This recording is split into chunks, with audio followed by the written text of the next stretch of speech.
This is the POCO M4 Pro, and yes, I said POCO because POCO is now available in South Africa.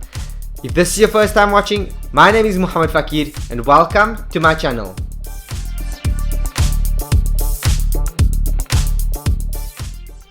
Shout out to POCO for partnering with me to give away 2 POCO M3 smartphones and Voice of the Cape radio station 91.3 FM. If you are interested and want to win one of 2 smartphones, wait till the end of the video and I'll tell you exactly how you could be a winner. Let's start with the unboxing experience. This is a 6GB RAM model with 128GB of storage and it's in power black. It says on the side POCO M4 Pro 5G with easy access to Google apps you use most, very cleverly, but let's open up. Opening the box, you've got some POCO stickers and the slogan there, everything you need, nothing you don't. Put that over to the side and then you've got this box which actually has a gel cover, the same injection tool, which is of course a nice finish. And I mean, I absolutely love the fact that it's not just a warranty card but you actually get a gel case. That's something I'm a major fan of, especially when you struggle to find covers for emerging or new brands in the country.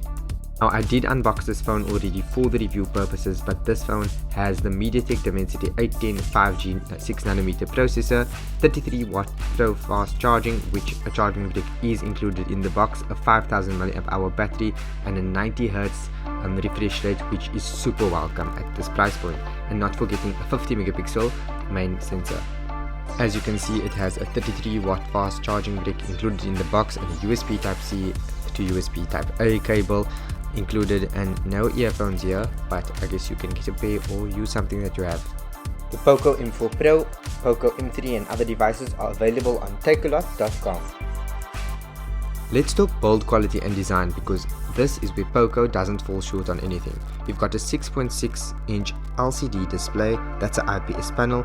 On the left you've got your SIM card tray as well as a micro SD card, and then you've got on your right a power button as well as your volume rockers, on the top an IR blaster, and as you saw below you've got USB Type-C and 3.5mm audio jack.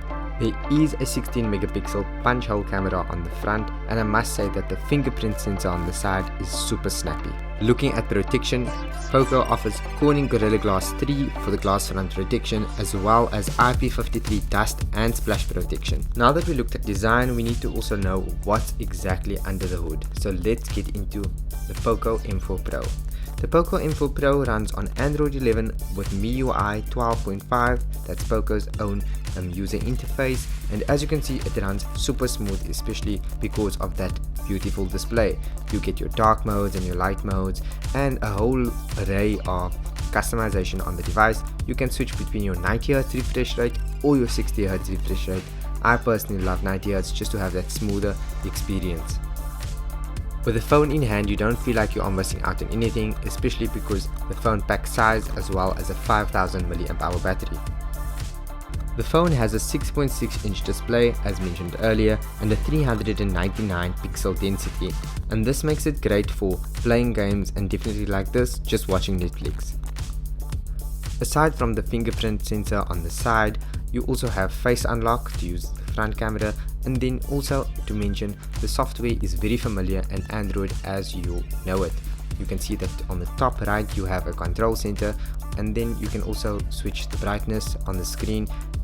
If you are not familiar with your phone, you could always click on About Phone to get the correct Android version, the storage capacity as well as the MIUI version, and just check the general specs. This phone is available in a 6GB and 8GB RAM model as well as 128GB of storage. You've got access to the Play Store and all the Google apps that you need, such as your Google Drive, Gmail, YouTube, etc., and your Apple Music, your Netflix, or whatever you may need. The user interface is very familiar to any Android user, and the phone is customizable whether you want to use swipe gestures or your navigation buttons. POCO also allows for you to use your app drawer, or you can set multiple themes, which is available in their theme store. You can see that multitasking is easy to get by, especially with so much RAM. The phone is super smooth for social media use, scrolling on your feed, or even sharing a memory. Let's talk camera. The phone has a 50MP wide-angle lens with a f1.8 aperture, as well as an 8-megapixel ultra-wide lens with a f2.2 aperture. The phone has a Pro mode, a video mode, a portrait mode, night mode, slow motion, and even time-lapse. So let's see what it can do. The selfie images are bright, as you can see, in good lighting, as well as captures lots of detail, and the 50-megapixel camera definitely captures a lot of detail. Capturing people with the main lens is definitely a treat, as well as objects. As you can see, my iced coffee is brewing really nicely, and you can see the detail in the ice cubes as well. Looking at the video, this is the 1080p camera on the rear video, and it doesn't deliver 4K footage, but definitely at 5,200 Rand it's worth it. We are giving away 2 POCO M3 smartphones during the month of February 2022. So yeah, stay tuned, and I'm hoping that you are gonna be a winner. POCO, myself, and Voice of the Cape radio station 91.3 FM are giving away 2 POCO M3 smartphones. All you have to do is download the Voice of the Cape application, mobile application available on Android and iOS, and you can basically stand a chance to win the smartphone. Also, this competition is only available to South African residents, so if you are in another country, unfortunately you can't win one of the smartphones, and I'm hoping to announce a winner on the Voice of the Cape as well as my page every 2 weeks during the month. Anyway, if this is your first time watching, don't forget to like, subscribe, and I'll catch you in the next video.